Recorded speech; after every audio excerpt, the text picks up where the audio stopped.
Gahulat to sa atong isa ka barkada. Kauban pala siya ron. Dugayan kayo kung tanaw ka ni dugay kay ka.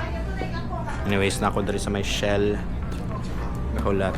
And kung napansin ninyo, I have been doing more or have been posting more night contents, night vlog contents, and which is I really enjoy those types of contents. Personally, I like riding at night more than riding at day. My old camera was a GoPro Hero 9. Notorious ang GoPro for being bad in low light. Well, thanks to Ace Pro kay now siya pure video mode, which is ang iyang night mode settings for like mga low light na situations, which is actually really good, no? Kay hilig man tawag mga night vlog. So wala niro nagtaligsik na. Padalong may pick up coffee, mag coffee run lang may kay medyo katugon man, and wala lang mag chill lang. Let's go. Hopefully dili kay hangad ato ang settings. Okay ra mata.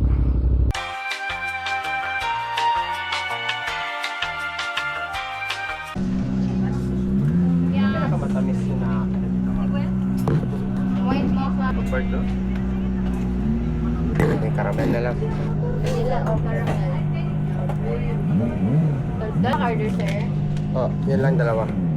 169 pa nun, sir. Yung Ma-false neutral. Magdangki na lang daw sila pre, kaya at least wala pay parking. Thank you. So,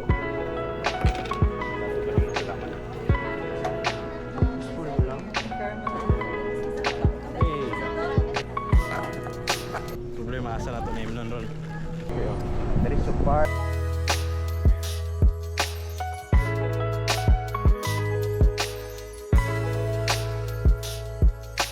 Lingkod ko din, si taon ko sa guard, dili. Ha? Si taon ko sa guard, dili. Kumalingkod ko din eh. Badlongon. Currently brown out. Saba kayo ang generator ba? Tugnaw pa dyan kayo. Saan ni Vespa? Vespa. Anyways, 3 times in a row na ako nag-post o kuan ba? Night vlog na sa akong YouTube. I really prefer mga night vlogs mga para sa day. I mean, not that I hate day. Gwapo po ng day for the purpose na mas hayag and mas vibrant ang colors, and I enjoy color grading my videos. But, you know, night rides just hit differently. It's very nice. Okay, calm kayo. Lesser ang traffic. And overall, I don't know. Maybe I'm just a night person or an evening person. Woohoo! Hayag kayo itong auxiliary, oh. And even if walang auxiliary, I'm sure hayag yapon ng video. Thanks to Ace Pro's pure video mode. It's basically their night mode if you guys want to, or if you guys want the same camera as I have, or there should be a link in the description below para ma-redirect mo sa Insta360 app, I mean webpage, where pwede mo mag-order. Currently mag-alas 11 naman di ay. Nangapi mi dito sa pick up coffee Lanang. It's a nice spot to relax. Mag night rides mo, I recommend that place. It's one of our spots na ginatuhan kung bored me or like mangita mig kape. Pero ganahan dyan mo ka ng lamian dyan ng kape guys. Dunkin dyan by wala dyan makapildi sa Dunkin. Favorite yung gyapon kayo na po. Expect more night vlogs coming out in the future. Thanks to the camera, I'm not restricted sa pag-vlog lang sa buntag.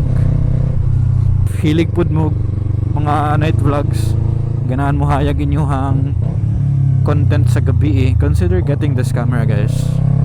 It's really nice. And they're on sale karon, so how about that? Woohoo! Tamaraw. Tamaraw.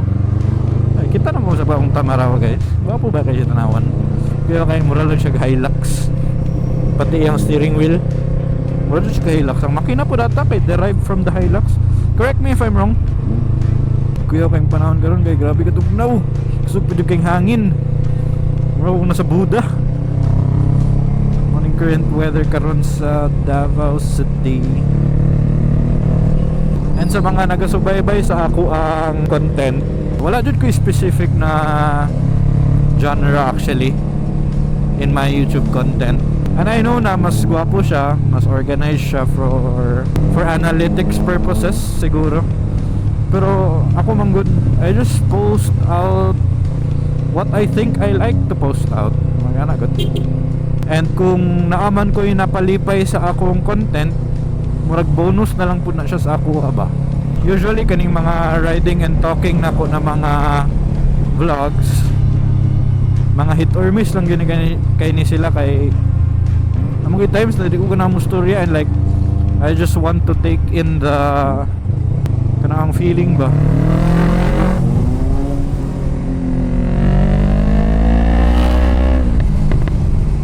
The feeling of just going out on your motorcycle and just going for a cruise, patanggal mga problema sa imong utak, magpa-relax basically.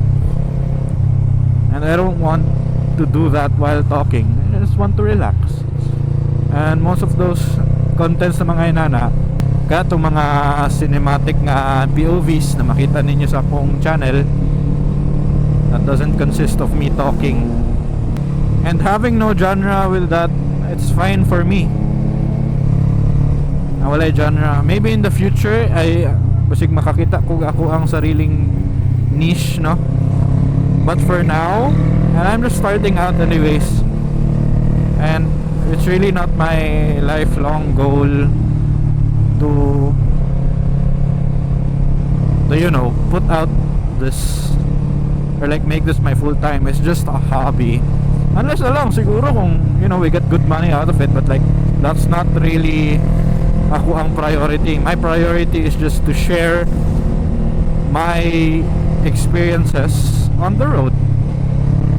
Ang mga kalingaw na ko na may experience sa dalan with my MT-03 or kung unsa man na bike ang ato ang mahiraman. Hopefully in the future maka-upgrade ta, but you know, di sana to na problemahon. For now, we need to learn how to enjoy what we have.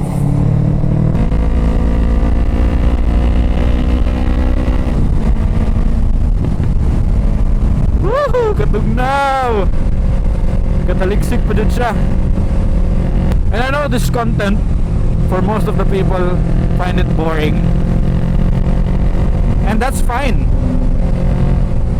Basta ako, I get to look back on the videos that I made when I get older. And that's that. Like I said, bonus na lang yun siya kung naay makaganahan and nindot kung na ako'y mapalipay po sa akong videos. And that's that. Simple as that. Ihiun na kayo ko, nakalimot na kong pangihi. Oh, and by the way, I think it's a good time to mention, considering na nagataliksik, when you guys or like gamiton ninyo ang Ace Pro pang motovlog, of course kailangan man yun yung mic adapter to sound good para gwapo inyong tingog. I think na-mention na ako sa akong mga previous vlogs na ang iyang mic adapter makes the camera or like ma-compromise ang iyang pagka water resistant tungkol sa iyang type C ata na port. Naman ko yung type C na port ang Ace Pro na mic adapter. So that's just you know, just a little tip for you guys. Hopefully the image that we're capturing right now is not bad. It's been, I think mag 1 week pa lang ni sa ako ang camera and ginatry pa na ako siya kapa ang settings niya, like mga angles and such. Dilisod bang good pag mga setup, and like that's normal for the first few vlogs, and hopefully sa mga next vlogs kay medyo okay na, I get the hang of the camera. That's normal. Nanasad ning mga mga convenience na murag lantern, no? Kuyaw kayo. Amot lang guys, kung makakita mo mga convenience na mga logo. Mura dun sa convenience kaning mga lantern na mga inani. Tawanan man eh. Medyo kuan siya. Dili ko na kung ganahan sa iyang design kumpara sa mga previous years. And I'm not sure if ang kuan na naka. Usually ang nagahimuan ng mga design sa mga poste kay mga people from sa prisuhan sa MAA City Jail. So yeah, nonetheless I appreciate their efforts. Community effort man po na siya. Musta?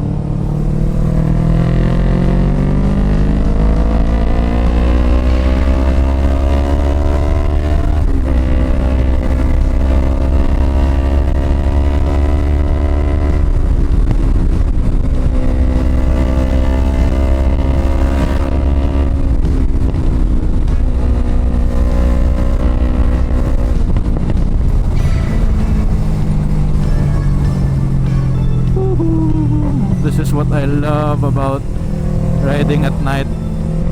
It's so peaceful-ish. Kaya na pa may mga sakyanan. Pero siguro kung paabuto na nimo mga kuan kadlawon or maybe lampas 12, mingaw na dun siguro kaya niya. Maybe next time let's do a 12 a.m. vlog or a 3 a.m. vlog, depende kung matatag sa'yo ana. I hope you enjoyed this. Ay, napipick up coffee daw. I hope you enjoy this vlog, this riding and talking vlog. Siguro himuan siguro nato nig series, no? Or like segment.